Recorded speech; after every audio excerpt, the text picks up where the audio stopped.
Doctors with disabilities exist in small but measurable numbers. How did they navigate their journey? What were the challenges? What are the benefits to patients and to their peers? What can we learn from their experiences? My name is Lisa Meeks, and I'm thrilled to bring you the Docs with Disabilities podcast. Join me as I interview docs, nurses, psychologists, OTs, PTs, pharmacists, dentists, and the list goes on. I'll also be interviewing the researchers and policymakers that ensure medicine remains an equal opportunity profession. Hello, and welcome to the Docs with Disabilities podcast. My name is Kate Panzer, and I am a research assistant at the University of Michigan. Today, I'm excited to interview a dental student at the University of Michigan. His name is Joe Samona. Joe, can you please introduce yourself? Hello, my name is Joe Samona. I'm a deaf and also a fourth-year dental student at the University of Michigan, Go Blue. I'm graduating in a few weeks. After graduation, I'll be going to San Antonio, Texas to start my residency.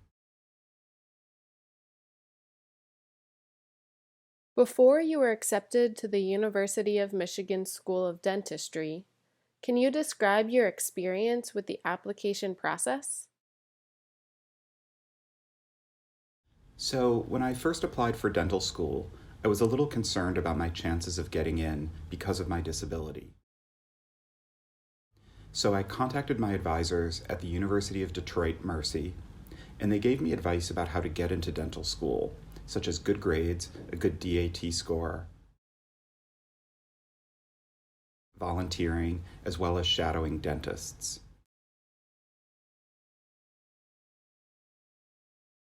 Then, when I wrote my personal statement, I wasn't sure if I wanted to disclose my disability. Ultimately, I decided to disclose my disability in my application, because if a dental school rejected me because of my disability, then it is not the right fit for me. After applying and getting a few interviews, I would ask admissions directors to provide me with interpreters for my interviews. They all said yes, so it was a positive experience for me. But during my residency application process, one of the program directors refused to provide me an interpreter. That was the first time I had experienced that. Instead, I brought my own interpreter. During my interview, I got a bad vibe from the program director due to my disability, so I decided that residency was not worth my time. And before applying to dental school, I know you had a lot of required activities like volunteering and shadowing. During those activities, did you have any accommodations provided? During my undergraduate studies, I became involved in many activities, like shadowing multiple dentists. Most of the time, I was able to receive an interpreter for school-related activities. But for shadowing dentists, I wasn't able to get an interpreter. So I ended up lip reading, which was very challenging because masks covered the dentist's mouths. It was very difficult to be involved with the patient interactions.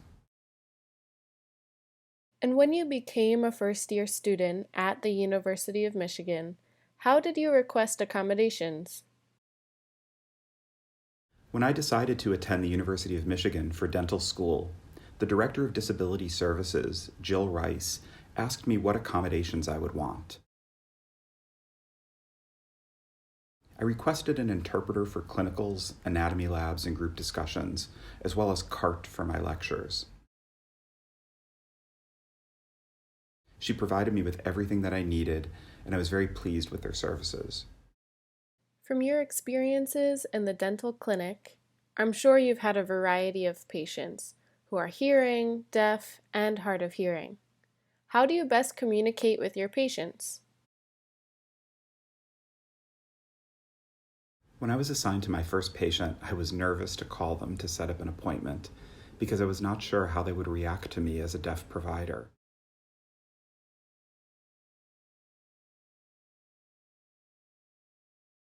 When I made the first call, I introduced myself as their new student provider and that I am deaf and will have an interpreter with me. I also explained to them the process of using video relay service. All of my patients have been wonderful.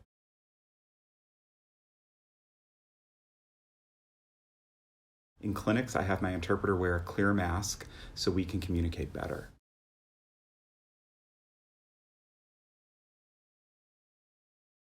And since your accommodations provide interpreters, what has your experience been like working with these interpreters?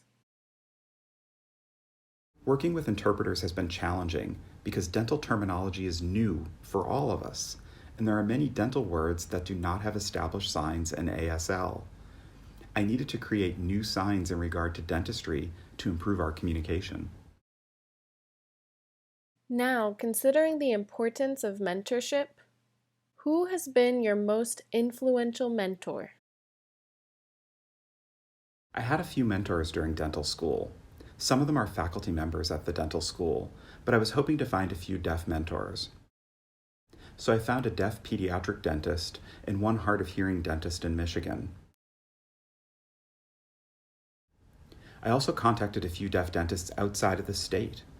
They were all wonderful mentors. They provided a lot of advice for me to be successful as a future dentist. In regard to mentoring, I've established an organization called Michigan Deaf Health with other deaf nursing, dental students, and social work students.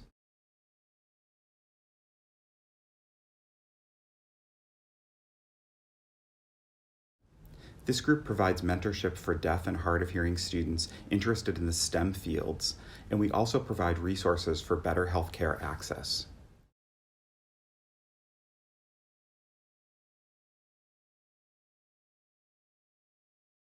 And as a dentist, do you have any interest in working with deaf patients? I love working with deaf patients as well as hearing patients. I've had a few new patients in the past where I did not know the patients were deaf until I first met them. I found that to be a nice surprise.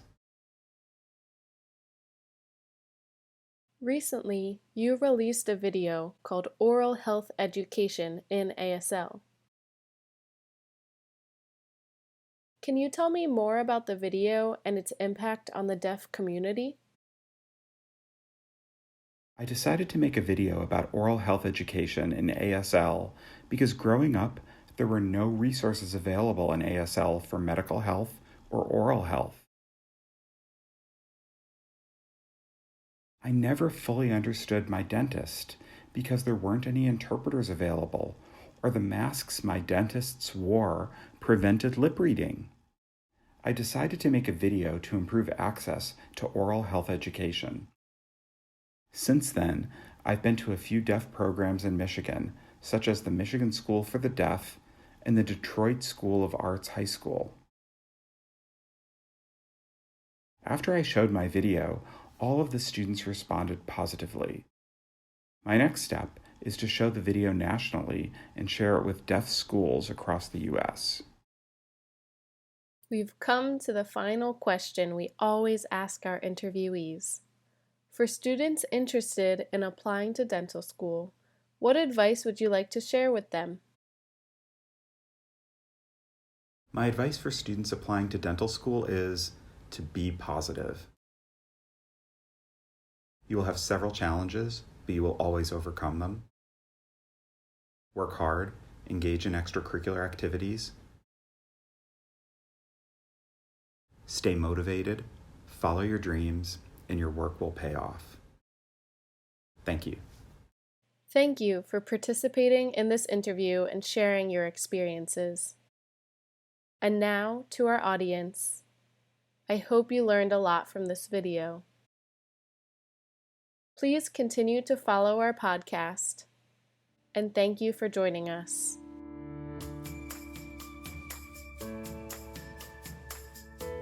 This podcast is a production of the University of Michigan Medical School. Department of Family Medicine, M Disability Initiative. The opinions expressed in this podcast do not necessarily reflect those of the University of Michigan Medical School.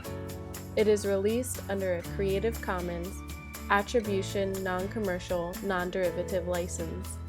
This podcast episode was produced by Joseph Samona and Kate Panzer.